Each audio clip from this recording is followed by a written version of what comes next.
밤바다를 가르며 응급차가 달려가고 있었다. 효리가 별빛 아래에서 쓰러진 순간부터 모두의 시간이 멈춘 듯 흘러갔다. 지아는 딸의 손을 꼭 잡고 연신 이름을 불렀지만 차가운 손끝은 대답이 없었다. 보현 역시 입술을 깨물며 옆에 서 있었지만 차마 손을 내밀지 못하고 뒷모습만 바라보았다. 1. 병원으로 향하는 길.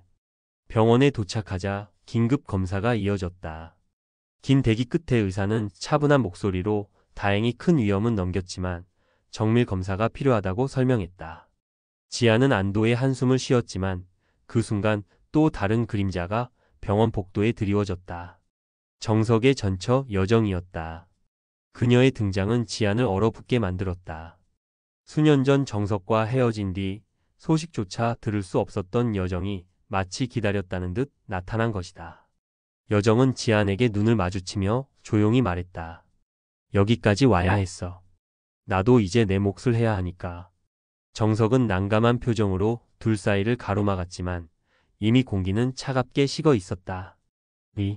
문희와의 재회. 효리가 검사실로 들어가고 지아는 홀로 대기실에 앉아 있었다. 그때 놀랍게도 문희가 나타났다. 손에는 약봉지를 들고 있었고 마치 오래전부터 이곳을 잘 알고 있었다는 듯 익숙한 발걸음이었다. 약국에서 일해. 우연히 너희 얘기를 들었어. 문희는 담담히 말했다. 지안의 눈빛은 차가웠지만 효리가 깨어나 물 한 모금 달라 했을 때 정작 물을 건네준 건 문희였다. 효리는 잠든 눈을 비비며 낯선 따뜻함에 혼란스러워했다. 지아는 그 모습을 바라보며 복잡한 심정에 휩싸였다. 그리고 우연처럼 흘러나온 문희의 말. 그때 널 두고 떠나야만 했어. 살기 위해서였어. 하지만 지금은 다르다. 지아는 숨을 삼켰다. 단순한 수상한 이웃이라 생각했던 여인이 자신의 과거와 때려야 뗄 수 없는 비밀을 쥐고 있었던 것이다. 3. 효리의 흔들리는 마음. 입원실에 누운 효리는 문희와 지안의 미묘한 긴장 속에서 어쩐지 더 외로움을 느꼈다. 그때 창문 너머로 보현이 서 있었다. 효리는 억지로 미소를 지으며 손을 흔들었고 보현은 가만히 들어와 앉았다. 괜찮아? 보현의 목소리는 낮고 진중했다. 효리는 잠시 망설이다 고백하듯 속삭였다. 이상해. 내가 오면 심장이 너무 빨리 뛰어. 아픈 게 아니라 다른 이유 같아. 보현은 잠시 말을 잇지 못하다가 조심스럽게 효리의 손을 잡았다. 그럼 아픈 게 아니야. 그건 내 마음이야. 순간 둘 사이에 전혀 다른 공기가 흘렀다. 효리는 자신이 처음으로 누군가를 좋아한다는 감정을 명확히 자각했다. 그러나 그 달콤한 순간 뒤에는 또 다른 그림자가 드리우고 있었다. 4. 여정의 본심. 한편 병원 구내식당에서 여정은 정석을 붙잡고 말했다. 아들 옆에 내가 있어야 해. 네가 모르는 시간 동안 내가 얼마나 후회했는지 알아. 이제라도 내가 보현 곁에 있어야 해. 정석은 단호했다. 너무 늦었어. 아이는 이미 널 모른다. 억지로 들어오지 마. 하지만 여정의 눈빛은 흔들리지 않았다. 아니, 내가 돌아온 이유는 단순히 모정 때문만은 아니야. 이 동네, 이 병원 내가 알아야 할 비밀이 숨어 있어. 그녀의 말은 의도적으로 모호했다.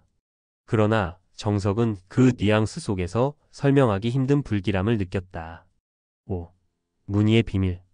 밤, 지아는 병원 옥상에서 혼자 담배를 피우던 문희와 마주쳤다. 차가운 바람 사이 문희가 입을 열었다. 너는 아직도 날 원망하지? 하지만 알아도. 그때 널 버린 게 아니라 널 살리기 위해서였어. 내 아버지가 어떤 사람이었는지 넌 알잖아. 지안의 눈이 흔들렸다. 어린 시절 기억 속에서 폭력적이었던 아버지의 그림자가 떠올랐다. 문희는 낮게 속삭였다. 그리고 효리는 너만의 아이가 아니야. 지안은 멍해졌다. 지금까지 지켜온 모든 삶의 균열이 한순간에 무너지는 듯 했다. 6. 또 다른 위기. 그날 밤 병원 비상벨이 울렸다. 전력 사고로 불빛이 꺼지고 효리의 병실 기계음이 불안정하게 요동쳤다. 지아는 정신없이 뛰어들어갔고 보현은 효리의 곁에서 그녀의 손을 붙잡고 있었다. 효리는 희미하게 눈을 뜨며 말했다. 엄마 나 무섭지 않아. 왜냐면 옆에 좋아하는 사람이 있으니까. 지아는 그 말에 가슴이 저릿했다. 그러나 동시에 복도 끝에서 자신들을 지켜보는 문희와 여정의 눈빛을 발견하고 불안감은 더 짙어졌다. 7. 예고된 균열. 6화는 이렇게 끝을 맺는다. 효리는 보현을 향한 자신의 마음을 자각하며 첫사랑의 설렘을 느끼고, 지아는 문희가 드러낸 효리는 너만의 아이가 아니다 라는 폭탄 같은 말을 가슴에 품은 채 무너지고, 여정은 단순히 전처가 아닌 또 다른 비밀의 열쇠를 쥔 존재임을 암시한다. 그리고 마지막 장면. 꺼진 병원 불빛 속 문희의 손에는 오래된 사진 한 장이 쥐어져 있다. 그 사진 속에는 어린 지안, 그리고 갓난 아이를 안고 있는 문희의 모습이 있었다.